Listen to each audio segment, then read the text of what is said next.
आप नेता की प्रेस कॉन्फ्रेंस पर दिल्ली पुलिस ने रोक लगाई। दोपहर 1 बजे संजय सिंह की पीसी होने वाली थी। प्रेस कॉन्फ्रेंस में डॉक्यूमेंट्री दिखाने वाले थे संजय सिंह। संजय सिंह बोले, डॉक्यूमेंट्री में चुनाव प्रचार की कोई भी बात नहीं है। अगर प्रचार की बात हो तो मेरे खिलाफ एफआईआर दर्ज कर लें। डॉक्यूमेंट्री से क्यों डर रहे हैं ये लोग। गोदावरी ऑडिटोरियम के बाहर धरने पर बैठे संजय सिंह। चुनाव आयोग के अधिकारियों से भी हुई तीखी बहस। सफाई कर्मचारियों को लेकर केजरीवाल ने पीएम मोदी को लिखी चिट्ठी। कहा कि एमसीडी कर्मचारियों के लिए हाउसिंग स्कीम बनाने की मांग की। केजरीवाल पर हुए हमले पर बोले, आप सांसद संजय सिंह, दिल्ली में गुंडागर्दी का नंगा नाच हो रहा है। केजरीवाल की हत्या करने की कोशिश हुई है, अभी तक कोई गिरफ्तारी नहीं हुई।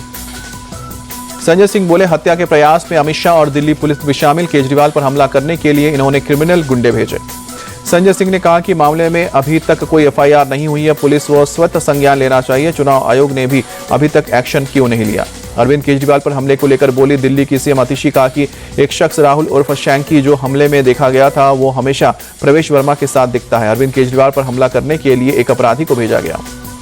सीएम आतिशी ने बोली कि हमले में शामिल दूसरा व्यक्ति रोहित त्यागी है। रोहित प्रवेश वर्मा के प्रचार में शामिल रहता है। भाजपा अब केजरीवाल को मारने की कोशिश कर रही है। आप बीजेपी के हमलों के दावे पर बोले, कांग्रेस उम्मीदवार संदीप दीक्षित, पुलिस को इस मामले में सही जांच करनी चाहिए। नई दिल्ली सीट से कांग्रेस प्रत्याशी संदीप दीक्षित ने किया चुनाव प्रचार। घर घर जाकर जनता से अपने पक्ष में मांगे वोट। दिल्ली की कालकाजी विधानसभा सीट से कांग्रेस प्रत्याशी अलका लांबा बोली, कांग्रेस में लोगों का भरोसा वापस लौट रहा है। कांग्रेस कालकाजी में वापसी करने जा रही है। दिल्ली में प्रयागराज पहुंचे योगी आदित्यनाथ। मौनी अमावस्या की तैयारियों की समीक्षा की। हवाई सर्वेक्षण में किया। अमावस्या पर 8 से 10 करोड़ श्रद्धालुओं के आने की उम्मीद है। महाकुंभ में पीएम के मन की बात कार्यक्रम को चलाया गया। बड़ी संख्या में श्रद्धालुओं ने कार्यक्रम को सुना। इटली से आए प्रतिनिधि मंडल ने महाकुंभ में शामिल होने के बाद सीएम योगी से मुलाकात की। सीएम योगी के सामने रामायण, शिव तांडव और कई भजन भी गाए।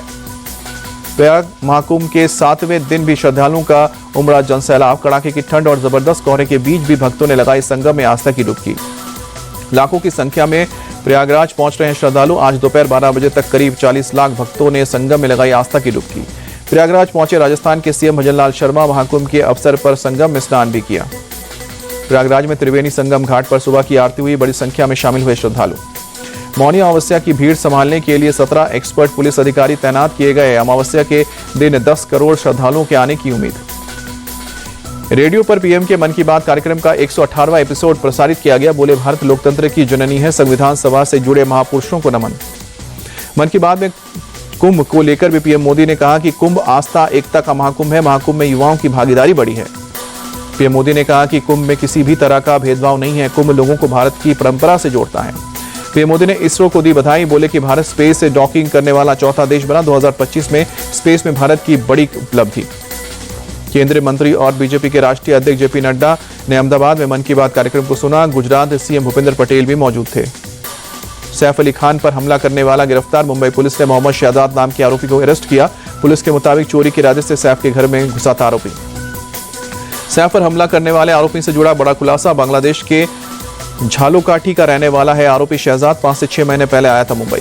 सैफ हमले के आरोपी शहजाद के पास से पुलिस ने जन्म प्रमाण पत्र बरामद किया। बर्थ सर्टिफिकेट के मुताबिक बांग्लादेश का रहने वाला है आरोपी। पुलिस ने कहा कि हमलावर की उम्र 30 साल, हाउसकीपिंग एजेंसी में काम करता था। आरोपी शहजाद विजय दास नाम से मुंबई में पिछले 5 से 6 महीने से रह रहा था। मुंबई की लीलावती अस्पताल पहुंची करीना कपूर। अस्पताल में सैफ अली खान से की मुलाकात। सैफ अली हमला मामले में पुलिस ने आज फिर करीना कपूर से डिटेल में बयान लिया। जांच के दौरान आए तथ्यों के आधार पर अब आगे के भी सवाल जवाब होंगे।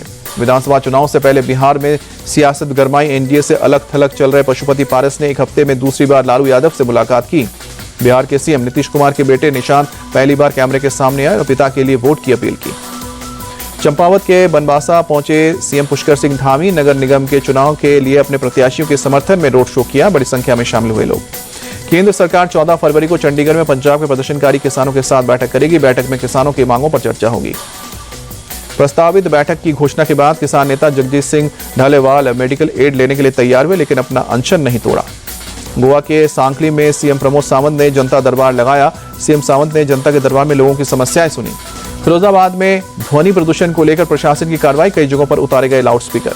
यूपी के सीएम योगी आदित्यनाथ अधिकारियों को भूसे और हरे चारे के लिए वेयरहाउस बनाने के निर्देश दिए। कहा कि किसानों से हरा चारा खरीदकर गौशालाओं को उपलब्ध कराएं। इससे किसानों की आय भी वृद्धि होगी। परमार्थ निकेतन के शिविर में पहुंचे सीएम योगी। मुरारी बापू की रामकथा में हुए शामिल। शॉल उड़ाकर बापू का सम्मान भी किया। असम डीजीपी जीपी सिंह बने सीआरपीएफ के नए डीजी विपुल कुमार की जगह ली। विजयवाड़ा पहुंचे केंद्रीय मंत्री अमित शाह। एनडीआरएफ के 20वें स्थापना दिवस कार्यक्रम में हुए शामिल। 10वीं एनडीआरएफ बटालियन के कैंपस का भी उद्घाटन किया। जम्मू कश्मीर के राजौरी में लोगों को जरूरी सामान पहुंचाने के लिए भारतीय सेना को तैनात किया गया। रहस्यमय बीमारी के चलते बुद्धल गांव में दिसंबर से अब तक हो चुकी है 16 मौत। केंद्र सरकार संसद के आगामी बजट सत्र में पेश कर सकती है नया आयकर विधेयक। मौजूदा आयकर कानून को सरल बनाना होगा उद्देश्य। वित्त मंत्री ने की थी व्यापक समीक्षा की घोषणा। आरबीआई ने अर्थव्यवस्था की स्थिति को लेकर रिपोर्ट जारी की। कहा कि भारत की अर्थव्यवस्था पटरी पर लौटने के लिए तैयार है। खाद्य मुद्रास्फीति पर नजर रखना जरूरी है। आरबीआई ने रिपोर्ट में कहा कि ग्रामीण क्षेत्रों में मांग की स्थिति लगातार मजबूत है। खपत में निरंतर बनी रहने से संकेत मिल रहे हैं। कृषि क्षेत्र में भी काफी संभावनाएं हैं। आईएमएफ ने 2025-26 के लिए दुनिया भर के देशों की विकास दर का पूर्वानुमान लगाया है और 2025 में भारत की ग्रोथ रेट को करीब 6.5% रहने का अनुमान किया है। ऑटो एक्सपो में फ्लाइंग कार भी पेश है। VinFast V57, V5, VF6 electric SUV भी रिवील। फुल चार्ज पर 450 किलोमीटर तक की मिलेगी रेंज और इसी साल सितंबर में लॉन्च होगी। 2024 में देश में इलेक्ट्रिक वाहनों की बिक्री 14 लाख के पार हुई है। केंद्रीय उद्योग और इस्पात मंत्री एचडी कुमारस्वामी ने जानकारी दी।